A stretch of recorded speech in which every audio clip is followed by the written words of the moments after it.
ఇక్కడంతా ఏంటంటే మెయిన్ గా మనకి ఏమవుతుందంటే మైక్రో న్యూట్రియంట్స్ ఇవ్వడం చాలా రోజుల నుంచి నేనున్నప్పుడంతా కూడా దాని మీద ఫస్ట్ ప్రియారిటీ పెడుతున్నాం.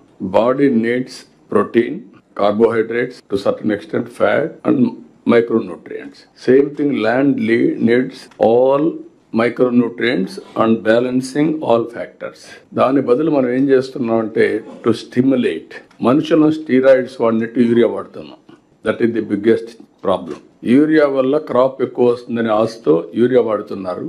నేను చాలాసార్లు మీకు చెప్పాను, Punjab is a case study. పంజాబ్లో ఈరోజు 2 trains every day cancer patients it is carrying to Delhi. Cancer ఎక్కడైనా సరే కోరిలేషన్ మీరు వెళితే backward, either pesticides or urea, fertiliser, chemical fertiliser or pollution. These are all the reasons. Body testing ఎట్లయితే మనం చేసుకుంటున్నామో soil testing కూడా చేసి అక్కడి నుంచి సాయిల్ ని బ్యాలెన్స్ చేయాలి విత్ మైక్రో న్యూట్రియంట్స్. మనం కూడా సెటిలైట్కి వెళ్తున్నాం. వచ్చినప్పుడు మీరు కానీ ఇది కానీ బ్యాలెన్స్ చేస్తే చాలా వరకు మనకు ఇబ్బంది లేకుండా పోతుంది. స్టిమ్యులేట్ చేయడానికి వాడాలి తప్ప అది సప్లిమెంటేషన్ ఎరువు కాదు, మైక్రో న్యూట్రియంట్స్ కాదు. ఈ విషయం మీరు గుర్తుపెట్టుకోండి. ఇప్పుడు అది రాసుకుంటాం మేము. నెక్స్ట్ ఇయర్ నుంచి ఎంత వరకు అవసరమో ఇట్ ఈస్ ఏదో కొద్దిగా ఇస్తున్నాను కాదు, సాయిల్ ఫెర్టిలిటీని బట్టి డెఫిషియన్సీస్ బట్టి మైక్రో న్యూట్రియంట్స్ సప్లిమెంట్ చేయాలి.